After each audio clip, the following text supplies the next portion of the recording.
आईके associate के YouTube channel में आपका स्वागत है दोस्तों जनवरी 2024 का सबसे बड़ा चेंज आया है जीएसटीआर 1 में। जी हाँ दोस्तों, जीएसटीआर 1 को अब बदल दिया गया है।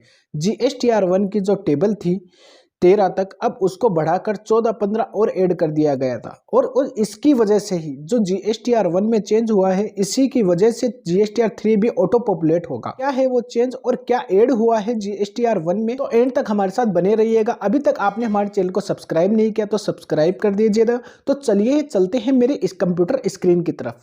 जीएसटीआर 1 में आप यहाँ पर देख सकते हैं, ये है table number 14 and table number 15। ये आपको जनवरी 2024 की जीएसटीआर 1 में दिखाई देगी, तो उनको ओपन कर लेना। ये टेबल क्यों दी गई है इसका आप लॉजिक समझिए। आपकी जीएसटीआर 3B में एक टेबल है 3.1.1, जिसमें सप्लाई डिक्लेयर की जा सकती है under section 9C of the CGST act 2017।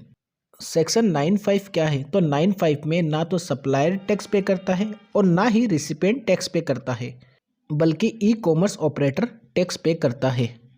तो कोई ऐसी सप्लाई है जो ई कॉमर्स ऑपरेटर के थ्रू की जा रही है, जिन पर टैक्स भरेगा ई कॉमर्स ऑपरेटर, तो उनकी रिपोर्टिंग जीएसटीआर 3B में तो अलग से ली जा रही थी, लेकिन इसके रिगार्डिंग जीएसटीआर 1 में कोई भी टेबल नहीं थी। तो उसी के लिए ये दोनों टेबल ऐड की गई है। तो सेक्शन 9(5) में कौन सी सप्लाई ऐड होती है? सेक्शन 9(5) में ई कॉमर्स ऑपरेटर टैक्स पे कर सकता है, तो कौन सी सप्लाई है? तो सर्विस, तो कौन सी सर्विस इसमें कवर है? पैसेंजर ट्रांसपोर्ट सर्विस, जैसे ओला, उबर, उनके साथ कोई टैक्सी ड्राइवर जुड़े हैं तो टैक्सी ड्राइवर टैक्स पे नहीं कर सकते, ओला उबर टैक्स पे करते हैं। अकोमोडेशन सर्विस जैसे OYO room, house keeping service जैसे अर्बन क्लैब, और इसके अलावा जो लेटेस्ट ऐड हुई थी सर्विस वो है जोमेटो, स्विगी। ये रेस्टो सर्विस ऐड हुई थी सेक्शन 9(5) में, और इनसे जुड़ी हुई सभी सर्विस वो इसमें ऐड होती है।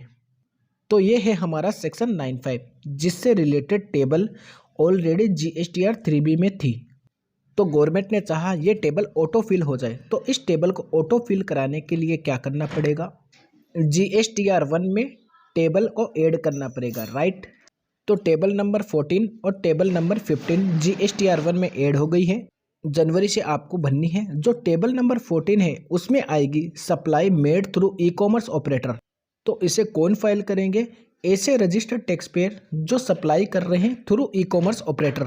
जैसे आपका रेस्टोरेंट है और आपने अपने रेस्टोरेंट को जोमेटो में ऐड करा रखा है, तो वो वाली सप्लाई आप टेबल नंबर 14 में डालोगे। जैसे ही आप टेबल 14 पर क्लिक करोगे तो आपको यहाँ पर दो ऑप्शन दिखेंगे। Liable to collect tax under section 52, bracket में लिखा है टीसीएस। ऐसे इको जो टीसीएस कलेक्ट करने के लिए लाइबल है, उनके लिए अलग से रिपोर्टिंग करनी है। एड रिकॉर्ड करके आप यहाँ पर उनका जीएसटी नंबर डालेंगे, टेर नेम खुद आएगा। नेट सप्लाई आपको यहाँ पर डालनी है। आपकी जो रिटर्न है उसको माइनस करके नेट वैल्यू सप्लाई है उस मंथ के, वो आप यहाँ पर दिखाएंगे। उनके related corresponding tax IGST, CGST, HGST और सेस। और जो आपका नेक्स्ट है supply through e commerce operator under section 9(5), वो डिटेल आपको अलग ऐड करनी है। तो 14 के अंदर भी दो टेबल है, तो यहाँ आपको अपनी डिटेल एंटर करनी है। नेट सप्लाई से एंटर करनी है, मतलब रिटर्न को आप माइनस करके एंटर करनी है।